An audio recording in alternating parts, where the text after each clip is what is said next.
So just hitting the tab key hides everything. Just to focus a little bit for a second. Here's this lock metallic piece with the rectangular section, a little bit of an embossed bevel there. And in Illustrator, you have this option to create this shape and use this as the lock that goes over the top metal part. Okay, and to do that, you're just taking the rounded rectangle tool. You can just give it a white value for a moment here, just like that one. So we will just click that and just draw the shape, space barred over, use the arrow keys to get it started. And you can also take the widgets and just drag them all the way till it becomes a semicircular spot there. And just go ahead and stretch it up in the middle. Tap it over there. So now you have this particular piece, just give it a gray. But you want to make this so that it's a shape that we can separate. So we're just going to outline the stroke.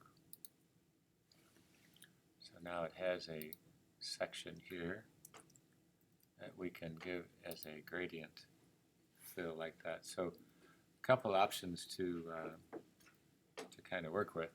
But want to use the section that has, clicking the letter U is going to be this mesh tool.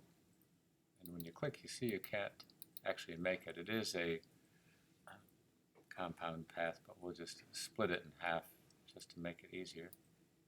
So just taking the rectangle tool, just use a bright color so you can see it, and then select the two of them and just punch it out with the Pathfinder. And now you have this tool activated, so when you take a look at it, just move this offset a little bit to the side. And here's the image. So if I go down at the bottom to start to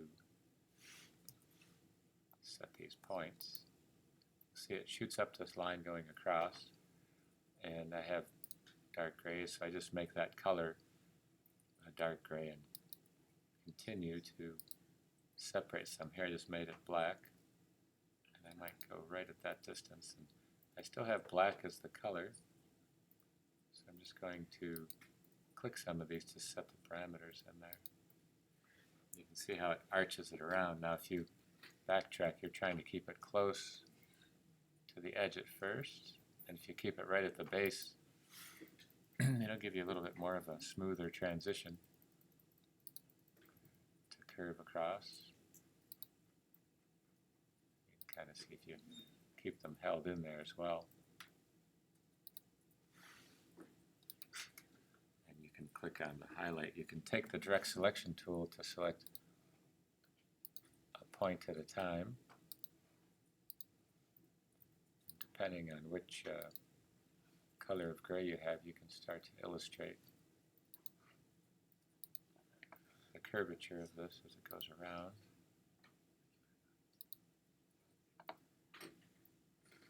And inadvertently see that the letter U is going to build, so you can build up here.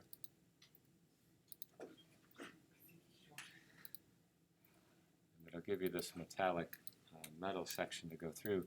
If you're trying to grab more than one point with the direct selection tool, you can use the lasso tool that'll bring it across and start to see how the shading builds. So say I want all these points, select this right here. All those points are highlighted now. Just give it a brighter color so you can see it. But that'll give you that sweeping connection as it goes through it.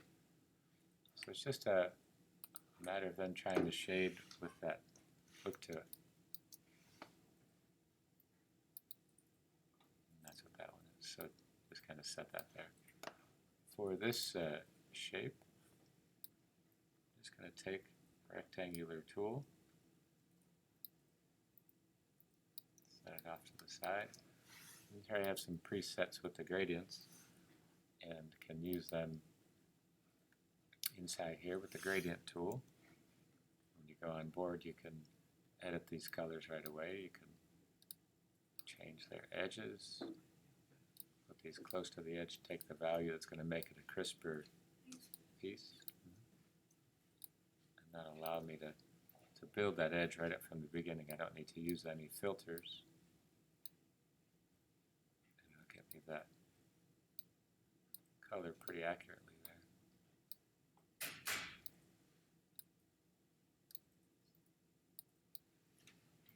So I kind of have that piece. And then from here, just go into the Effects, Effect Gallery, and you'll see this image.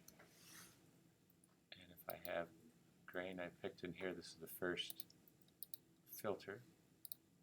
So grain is the piece I'm just choosing. Horizontally, intensity, and the contrast. Click OK. And it gives me that initial selection. And under the Appearance panel, you'll see it here, you can actually add in another effect in here. So I just click on Effect, it'll bring it up again. And this time, for the horizontal, I'm just going to go vertical. Click OK.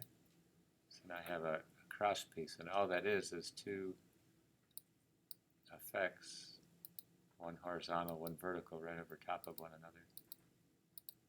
So it kind of gives you that overall effect, and you can modify the gradient in this case, so you can intensify the color, change the color, add to it, and it lets you even remove some of the values that are there. Okay.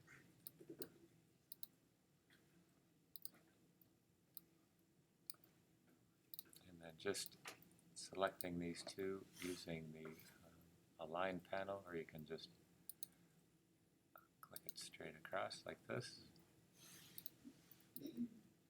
Shift key this up. Group that together.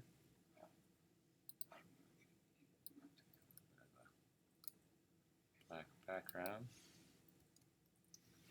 You can kind of get the look of this with the light, and even within this you can use this section here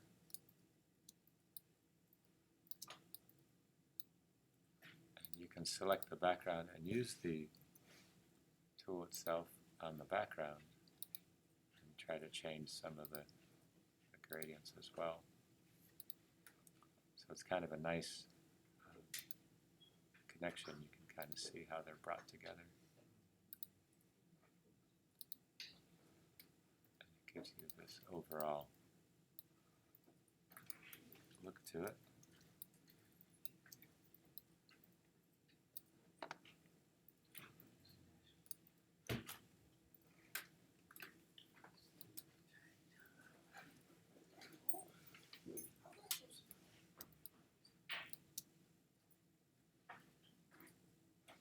So there's your final piece there.